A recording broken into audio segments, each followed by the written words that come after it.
¿Qué tal amigos de AS? Vamos a repasar un poco la actualidad del fútbol latinoamericano en este podcast Sabor América. Estoy aquí con Javi de Paz. Hola Javi, ¿qué tal? Hola, ¿qué tal? Bueno, hoy vamos a hacer un monotemático programa o podcast sobre el Mundial Sub-20, que sabéis que ha arrancado en Corea del Sur, con participación de 4 selecciones sudamericanas, más otras tantas de la CONCACAF. Y bueno, pues como sabemos que hay mucho interés con las selecciones nacionales, pues vamos a repasar un poco lo que está siendo el torneo hasta ahora, que yo creo que está dejando noticias y equipos muy interesantes a los que seguir y que vamos a repasar aquí. Lo primero y más destacado, no sé si estás de acuerdo, es lo de Venezuela. Sí, la Vinotinto yo creo que está siendo la gran noticia del fútbol sudamericano, con 2 victorias además bastante convincentes. La primera contra Alemania, además en un partido inaugural que se presentaba bastante disputado y que solventaron muy bien los de Dudamel. Y bueno, la segunda jornada sí que no tuvieron muchos problemas contra Vanuatu, reservaron a Soteldo y golearon 7-0 sin problemas. Sí, 2-0 ganaron ese primer partido frente a Alemania, victoria para mí histórica, porque hay que recordar que Venezuela nunca ha jugado un mundial absoluto y este sub-20 ya lo jugaron en 2009, por ejemplo, pero tiene allí dimensión casi de mundial absoluto y ganarle a una potencia como Alemania me parece muy reseñable. Además hizo un buen partido. Es verdad que el segundo ante Vanuatu, aunque acaba con esa goleada 7-0, no sirve para medir exactamente Sí, lo que es una un poco selección. descafeinado porque en cuanto cayeron los goles ya Vanuatu se vino abajo. Exacto. Y fue un vendaval. Pero sobre todo el partido contra Alemania yo creo nos deja ver cosas muy interesantes de esta Venezuela. Por ejemplo, Peñaranda. Peñaranda empezó con ciertas dudas. Viene una temporada difícil en la que no ha jugado ni siquiera en el Málaga en el segundo tramo de la temporada, pero estuvo bien frente a Alemania y creo que también estuvo bien frente a Vanuatu. Sí, sobre todo contra Vanuatu. De hecho, yo creo que una de las mejores noticias de la Vinotinto fue que sus 2 estrellas, Soteldo y Peñaranda, no fueron los actores principales, por así decirlo, contra Alemania. Y sí que Ronaldo Peña tuvo más protagonismo, Sergio Córdoba también cuajó un muy buen partido. Y eso es muy buena noticia para los de Dudamel, que con sus 2 estrellas sin rendir a su máximo nivel sigan sacando los partidos importantes adelante.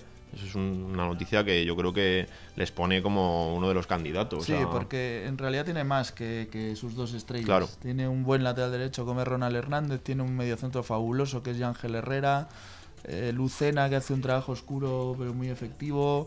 Tú lo has comentado, Peña, que se le exigían goles y los está haciendo. Córdoba está muy bien en banda derecha. O sea, que realmente es un equipo que además no tiene ninguna presión. Va a disfrutar de lo que queda del torneo. Se ha dado cuenta ella misma de que puede ganar cualquier selección. ¿Y qué techo le ves en el Mundial? Yo creo que tienen que ir partido a partido y sin renunciar a nada. De verdad que me parece de los que mejor fútbol está haciendo y bastante confiados. Tenían bastantes focos, como que eran una selección que prometía mucho y de momento están cumpliendo. Y la primera fase de momento ya la han pasado y están en octavos. Así que no sabemos el techo de esta Vinotinto, pero parece... Como las grandes, ¿no? Con 2 jornadas disputadas y ya está clasificada matemáticamente. Y bueno, además, efectivamente, había mucha esperanza puesta en este equipo. Ha hecho una preparación para el Mundial seguramente mejor que ninguna otra, con un stage en Italia, con muchas semanas de preparación para el torneo. Y yo creo que eso se está notando positivamente. Vamos a ver hasta dónde llega, pero la ilusión, desde luego, está desbordada en Venezuela. De hecho, ayer Soteldo no jugó titular. Dudamel le reservó, sabíamos que llegaba lesión, tocado, exacto. venía tocado al Mundial y ayer le reservó y hasta la segunda parte no entró. O sea, ya incluso dejándote a una de tus piezas fundamentales en el banquillo, sigue solventando sin problema los partidos. Eso es una noticia excelente para ellos. Bueno, Venezuela ha sido la nota positiva del torneo y por contra habría que hablar de Argentina. Debacle todavía no en forma de eliminación matemática, pero 2 partidos, 2 derrotas y sobre todo la sensación de que es un equipo que no transmite mucho.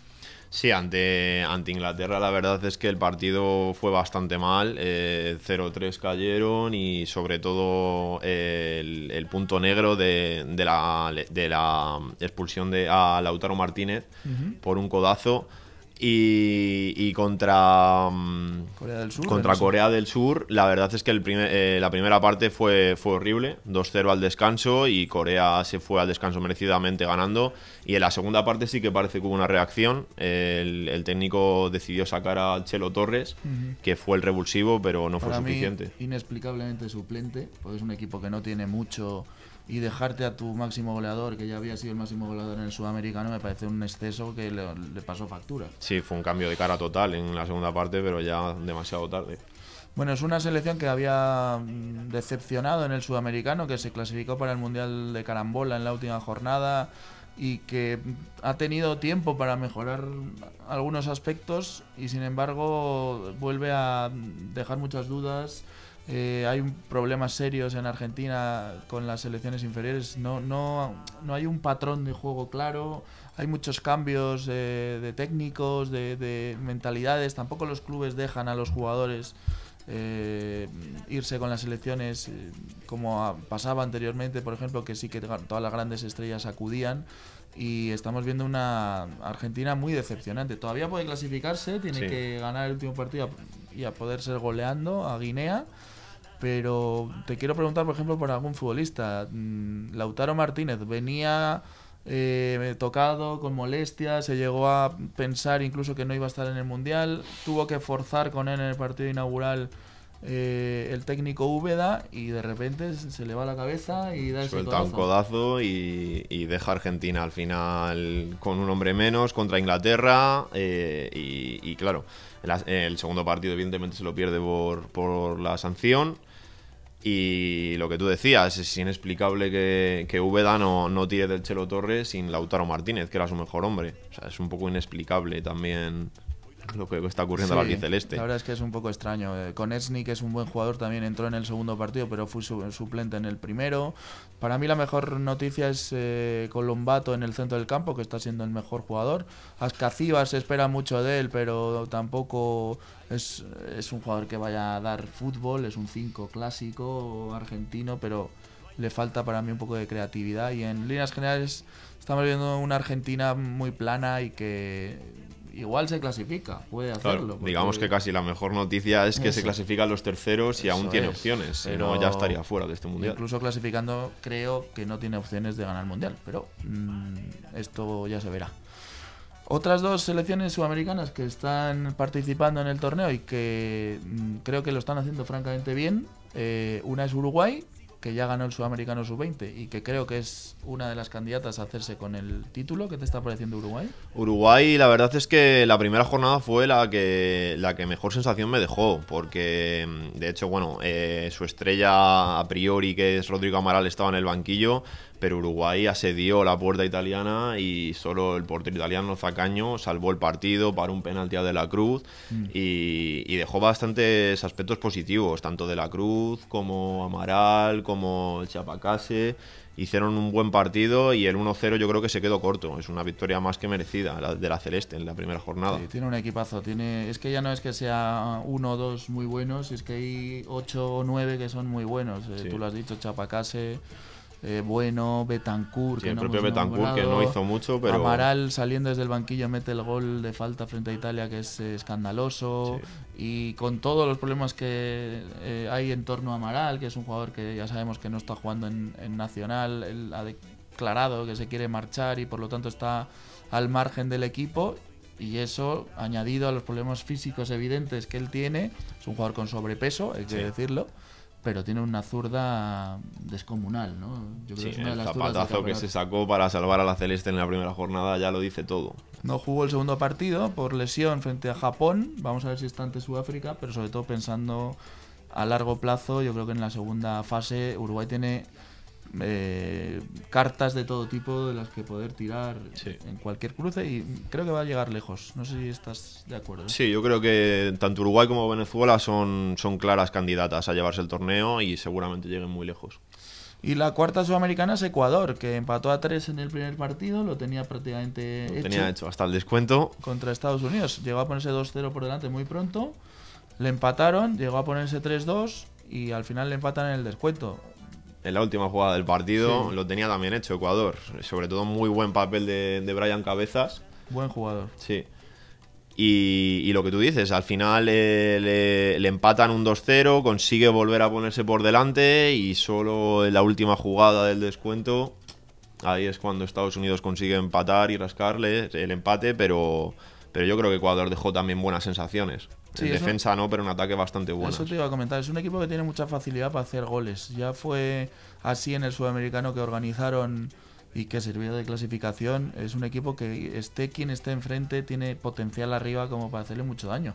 Pero claro, tiene que encontrar el equilibrio, ¿no? Hay que defender también. Eso es, entre ese fenomenal talento que tiene arriba, especialmente yo estoy de acuerdo contigo en Brian Cabezas, jugador de banda izquierda, aunque es diestro, con mucha potencia y con mucha facilidad para pisar área, pero le falta oficio, es normal en estas edades y es lo que tiene que corregir en próximos partidos, pero yo creo que también tiene posibilidades reales de estar en las rondas eliminatorias. Que se pongan algo más serios en defensa y que la zaga no conceda tantas ocasiones, porque hay que recordar que Estados Unidos tuvo varias, o sea, metió 3, pero también podía haber marcado más. De la Torre al final fue el que marcó en el último momento, pero Ecuador estuvo muy bien en ataque, pero muy mal en defensa. Eso es lo que tiene que corregir. En todo caso, creo que estás de acuerdo conmigo en que el nivel de los sudamericanos está siendo bastante bueno, a excepción de Argentina, pero estamos hablando de Ecuador, de Venezuela, de Uruguay. O sea, se han quedado fuera de este mundial Brasil, se ha quedado fuera de este mundial Colombia,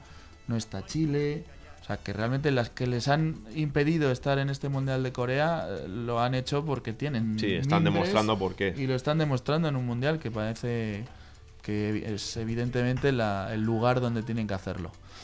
Y por último vamos a repasar un poco los equipos de CONCACAF que también están participando en el Mundial con más problemas que los sudamericanos, salvo México, que bueno, lo tiene prácticamente hecho. Bueno, México la primera jornada hay que recordar que también ganó en el descuento a Vanuatu. Después de ir 2-0 ganando, le remontaron. Bueno, eso para mí hubiera sido una de las sorpresas de Sin la duda. historia de los mundiales. Viendo el 7-0 además que le endosó la Vinotinto a Vanuatu, me parece bastante flojo el partido de México en la primera jornada, luego, ganando 3-2 luego de milagro. empata contra Alemania en la segunda jornada y bueno, ya con ese colchón de puntos lo tiene hecho para estar en los octavos, pero es verdad que fue un poco decepcionante yo creo que es un exceso de confianza, no puede ser de otra manera. Porque... Claro, te pones 2-0, ya te piensas que lo tienes todo hecho y en un momento le empataron y le costó bastante marcar ese gol. Los últimos minutos fueron un asedio absoluto hasta que marcó México, pero no creo que era el debut esperado por nadie, ¿no? en la selección mexicana, porque la verdad es que lo pasaron francamente mal.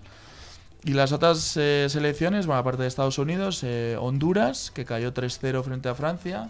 Francia es campeona de Europa y una de las máximas favoritas a hacerse con este título, por lo tanto hay que poner sobre papel mojado, ¿no? Este debut. Yo creo que entra dentro de lo normal caer frente a Francia.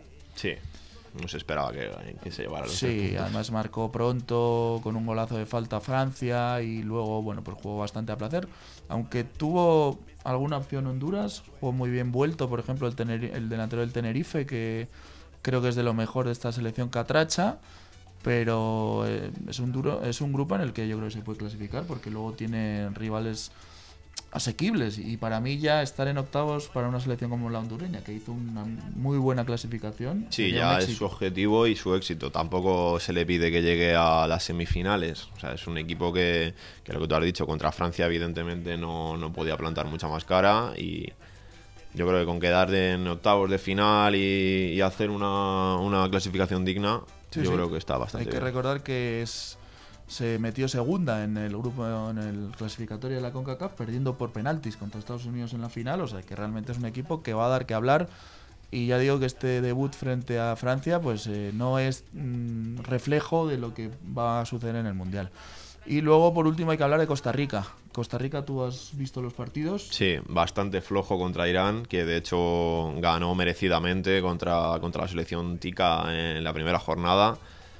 Y yo creo que tampoco se espera mucho de ellos. Lo mismo que algo parecido a Honduras. Si consiguen meterse en octavos, yo creo que ya será un éxito. Y no creo que lleguen mucho más allá. tiene un grupo, no es tan sencillo. Para los dos próximos partidos tiene que ganar por lo menos uno y no va a ser fácil ni mucho menos. ¿Algún jugador en especial? ¿Hay algún Keylor Navas en la selección? Es que no destacó ninguno. O sea, no, fue un partido bastante flojo. Irán fue mejor y Irán tampoco es que sea una maravilla. Exacto. Y ganó merecidamente. Así que yo creo que la selección costarricense se puede dar con un canto en los dientes y llega a octavos. Bueno, lo bonito de este mundial es que pasan 3 por grupo. De los 6 grupos pasan los 4 mejores terceros. O sea que todos tienen opciones hasta el final. Vamos a ver si hay un pleno, ¿no?, de equipos latinos o latinoamericanos. Ojalá. En octavos. Yo creo que están muy bien encaminados algunos. Otros todavía tienen que hacer deberes. Yo creo que el que más, Argentina, sí, que sería una decepción que cayera. Pero hay otros, como hemos venido hablando, que lo están haciendo francamente bien.